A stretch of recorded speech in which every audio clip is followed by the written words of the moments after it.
What's up, YouTube? This is Sea-Dog, and I'm back with another Star Wars review. This is Star Wars Rogue One, a Star Wars story, the Imperial Deathtrooper, and Sergeant Jyn Erso. And as you can see, we have a nice scale comparison here. We got Jyn Erso, quite a bit shorter than the Deathtrooper. And let's just take a look. We got Jyn here standing at just about 5.5 inches. And the Deathtrooper standing at just about 6 3/4 inches, just under. Here's the bio for the Deathtrooper. Come on. There we go. Sorry, guys. It's because of the light. It's really giving me... I did not realize... There. Ugh. Sorry about it. Let's try that again. Here's the Imperial Deathtrooper bio. Here's his card art. Jyn Erso's bio. Pause it, read it. Here's her card art. Okay, so without further ado, let's get into the review. Okay, so setting the Deathtrooper in the back and Jyn up front. Here's Jyn Erso. She's got good posability in this scarf. The scarf is removable. It's got nice pliable material. As you can see, she can look up in it and down in it. So she's got good posability in it. And she can turn her head in it as well. So it's really engineered well to work well with posability. So that's cool.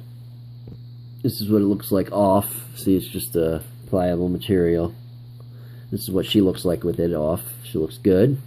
Nice paint on her jacket. It's a nice rubber jacket. Secondary piece there. On the inside's green. On the outside, it's like a olive green almost. Nice ridges and details. You can see some painted, maybe death sticks. I'm not sure. Zippers painted in. The bottom zippers painted in. These top pocket-like things are painted in. It's sculpted really well with pockets. It's got a kind of a tag here that's painted. You get the back. It's got that poofy jacket style done really nice. You can see some line work and paint on her arm. The stripe there is painted in, and it is also detailed and sculpted. Same on the other side. She's got gloves that are painted in and sculpted for half kind of finger gloves, I guess they're called. It's got like a texture to her pants. She's got a flat butt, but textured pants. Her boots have buckles painted in, so they got quite a bit of paint on these figures. Her ankles are a little funny. You can see how they kind of go over this way to have the articulation. You can get it to go over. Like on this side, it doesn't really do it as much. But it's almost like it's got the wrong foot on it, but it doesn't. For posability, you might want to be careful on her knees. They're really weak. Like this one will work a little bit. You can go that far and then go the rest. But the secondary joint down here is on a bendy. See, it's got that rubber plastic, and I hate that. Can't stand that.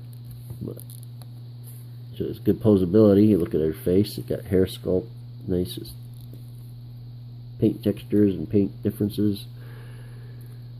Paint variations, I mean. You can see some kind of darker brown in the lighter brown, and some red in the back where the ponytail is. Looks good. Her eyes are straight, her lipstick's done right, so that's good. She's got a gray shirt underneath. You can see the folding up collar piece here. That looks cool. Looks something like from Star Trek.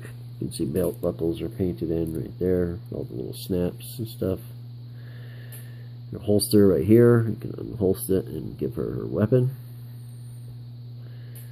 And then we'll put that in for the articulation rundown. She has the trigger finger, will go into it nicely. Just like that. Alright, so for articulation, she can look way up. She looks up really well, so that's good. She looks down really well, so that's good. So Hasbro's definitely improved on that. She is left to right. She even has some tilt.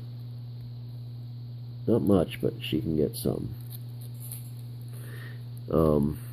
Her shoulders will go way up. And they'll go down, straight down. So that's cool. 90-degree bend at the elbow with hinge and swivel. and she's got a hinge on her wrist and swivel. And on this wrist, it's a little bit different because it's a roll the dice hinge up and down, so she can do one of these deals and one of these deals. So that's really cool that they gave her a different swivel there. It works really well with the pistol. She has a diaphragm joint, so she can go forward and back like that, and it'll go a little bit side to side as well. Yeah, and you can also get the twist in there from it. Hips will go out about that far.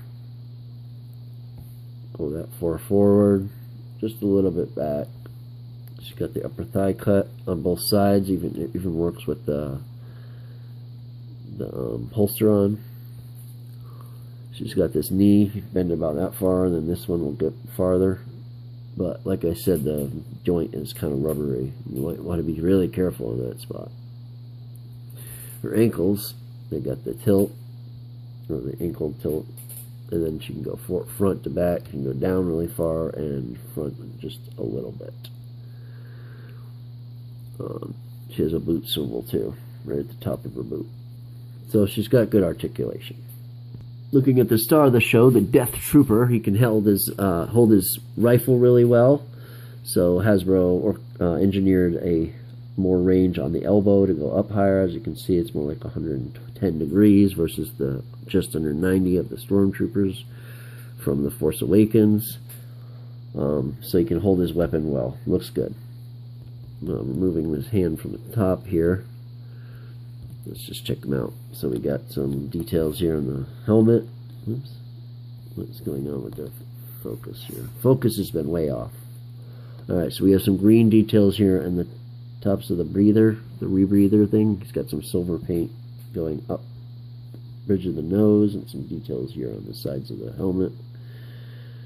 He's got the camera sculpted in on the side there. Looks cool. He's got some buckles here painted in.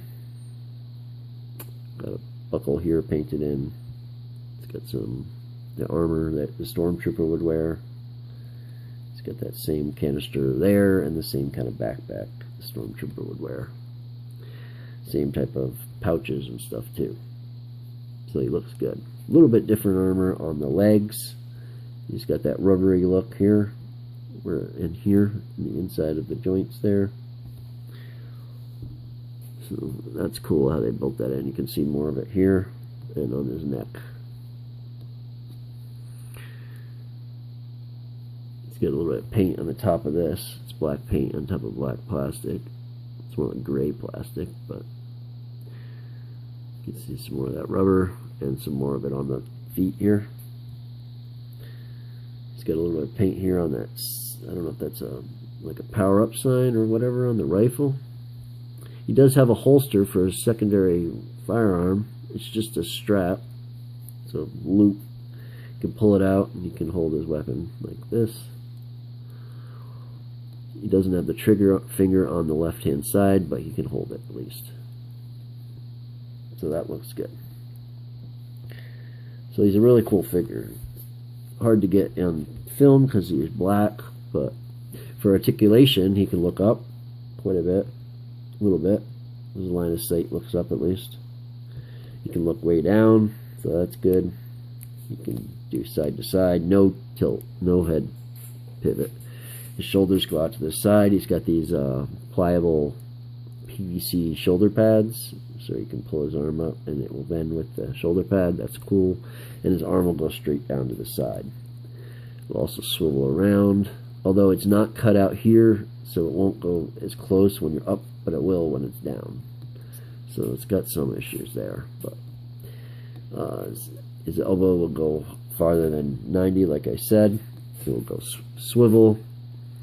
He has a diaphragm joint that will tilt side to side and will go front to back. He also has hip joints that will go out to the side about that far. He can kick way up. He can kick not very far back. He has the upper thigh swivel that's cut in with this armor, so it looks good. His knee will bend double jointed. His ankles will go down. It will go up, and he has the ankle pivot plus his hinge and swivel wrists as well. So that's going to be a review, guys. Make sure to check me out on Twitter, link in the description below. Facebook, link in the description below. Like, comment, subscribe, and make sure to leave a comment. Let me know what you think about the reviews, and we'll have another review up for you soon. Peace. I'm out of here. That's a wrap.